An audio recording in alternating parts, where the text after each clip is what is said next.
How's it going, everyone? I'm Dustin with Heart Cruise Racing, and it's about time we get back into our lowrider build. Now, I say back into, but I don't think I ever actually posted this thing. I had a bunch of videos that I was making about it, and at the time, my phone got damaged, and I never posted, and it was before I started my YouTube channel, so it just happened, okay? So we started taking this thing apart a while back, and it just came outside, and it got parked, and now it sits. So it's probably about time for us to get back into that. Now, there are some issues with that build. Mainly, it's a 1960 Ford Fairlane 500. It's a one-year production car. It's a very, very rare.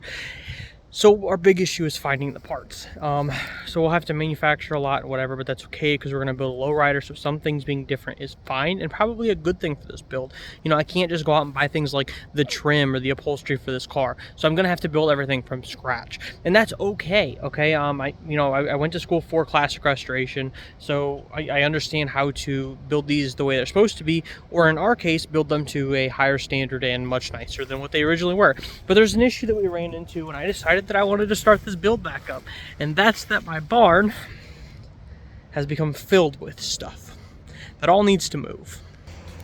I mean, it's important stuff like our slammed vet bike that's all done up with, like, you know, EGA and patinaed paint job, and our mermaid bike over there, whatever you guys want to call that, with our custom holographic seat and you know, sparkle. These are all things that you can find on our videos, or in our videos on our page. There's some other projects that have just been put to the side, like this old Honda C50 that's probably going to get a diesel engine in it. Probably. Okay, I found out that I can buy a mini diesel engine that's about the same size as the original 50cc engine that's supposed to be in that bike, so it might become a diesel. Here's our rotary Miata project. As you see, there's a rotary there and there's a rotary there, but there ain't a rotary in there.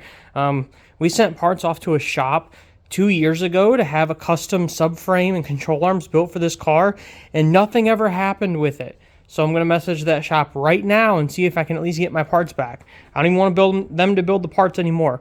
I just want my parts back. But there's no subframe, there's no control arms, so there's no engine, so there's no trans. Actually, this is the trans for that truck. The trans for this is sitting over there. But the point is that all of this should have already been in the car, and I waited and waited on parts to be produced that I kept told were being put on back order because they needed to you know, do their primary consumers or their retailers, which I was fine with. But it's 2 years in, and I still haven't heard a single word back about my subframe. I don't even know if they still have it. It's probably been tossed at this point. Other random stuff that's just ended up in here. Our bikes and a bunch of stuff from a yard sale that we had, and a stage rally truck. This was our primary focus for a long time, was building a stage rally truck. The issue that we ran into is for stage rally, everything has to be FIA approved. FIA is in the Federation International Automobile, or whatever the heck it is, which means it has to be to, like, F1 standards. Safety gear alone in this truck is going to cost us $10,000 to $15,000, and it kind of brought everything to a halt, okay? So it's still here. It's still a project for the future. I just don't think it's going to happen right now. And during this time is when we got that dirt circle track truck, and we put a new motor in that, and we've been racing that. So this got put on the back burner. So ultimately, everything needs to move. There are things that need to be moved around. That was a lot of information, and you don't really care about any of that, do you? So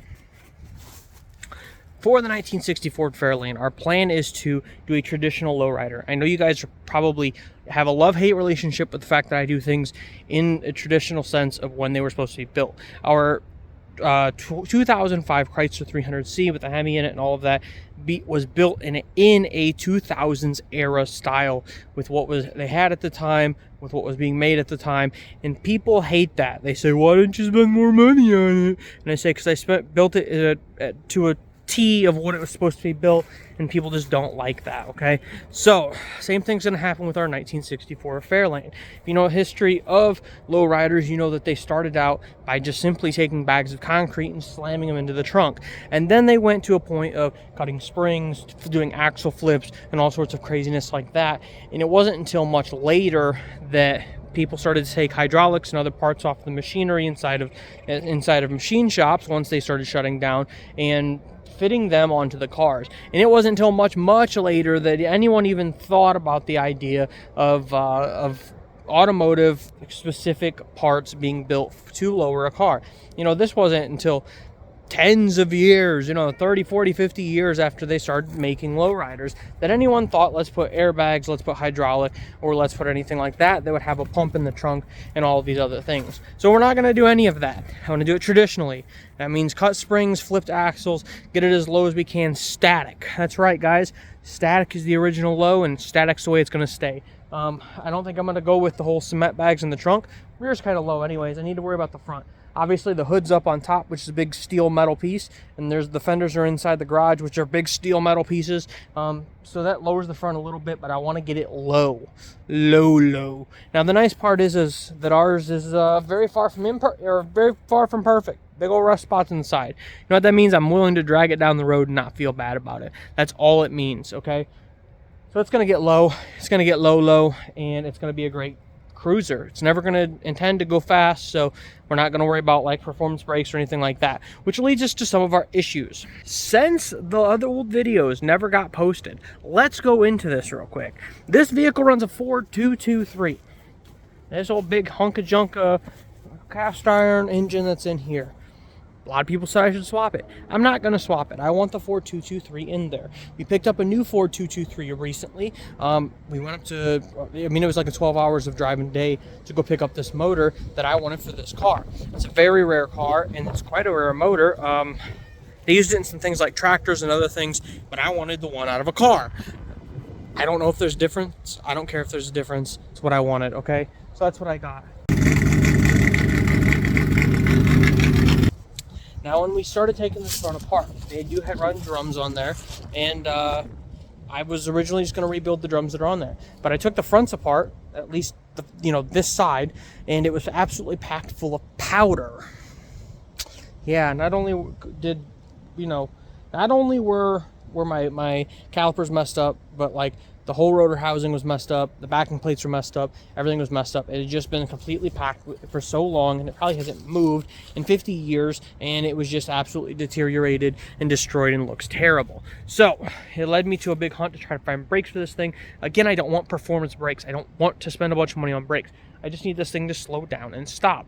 Okay, so finally, luckily for us, a member of one of my groups on Facebook, which is 1960 Ford and Galaxy, whatever, enthusiast page, they reached out to me and said that they have some brakes that they took off their car. When they did a brake rotor, or a disc brake conversion, and that they were going to send those to me free of charge. I love that price, don't you guys? So I got those boxes recently for the fronts, or the rears. Fronts or rears, I don't remember. It's one set, so I do need to figure out the other set. Hopefully the rears aren't as bad, or we can at least get some parts from each one and make a set work. He said when he does replace his other set, which he plans to do in the near future, he would send me those as well, and those are, his other ones are in great condition, so it's a win-win here. But that did put a very big halt on our project. Some other things that put a big halt on our project was that the motor itself was leaking. It looks like crap, ran like crap. You can see the gunk build up on the side of it. I did buy an engine rebuild kit, and when I started to tear this apart to rebuild it, I just kept finding issues, cracks on some stuff. My fuel pump was like, I don't know if the lobe is worn off of the shaft, or I don't know if it was the fuel pump itself, but it wasn't picking up any fuel. I threw an electric on here to be able to drive it around a little bit, but obviously I had zero brakes at all, so that caused an issue. But the nice part is I got that new motor. It's the exact same motor, but this gives me a spare carb and a spare head and a spare valve covers and all that stuff. And in the back seat back here, I have an entire engine rebuild kit.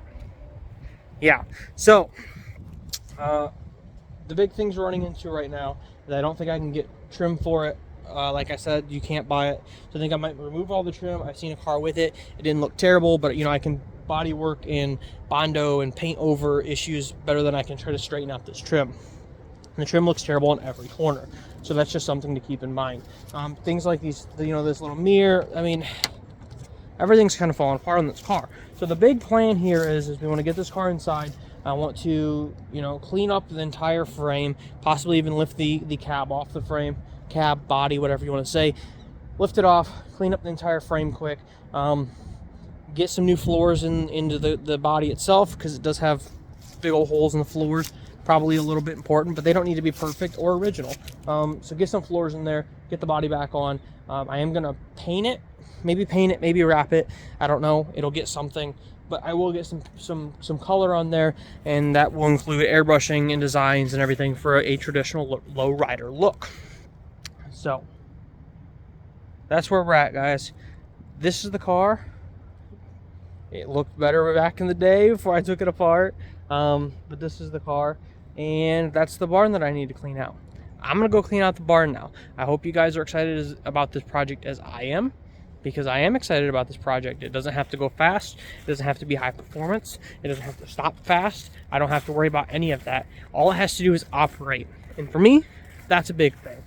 There's a lot of things that I play with that I have to put extra focus into performance, and I have to put extra focus into all these other things, and that will never pull weight, that'll never go fast, that'll never do any of that. It needs to cruise down the road. If I can get 50 mile an hour out of it, 55, I would be ecstatic. So that's the plan. That's what we have to get done. Get out there, have fun, have a good day. Let me know what you think about this project. Let me know if you're excited about this project. Make sure you subscribe so you can see this project along with our other 10 projects that we have going on at any given point in time. So get out there, have fun, and most importantly, have a good day.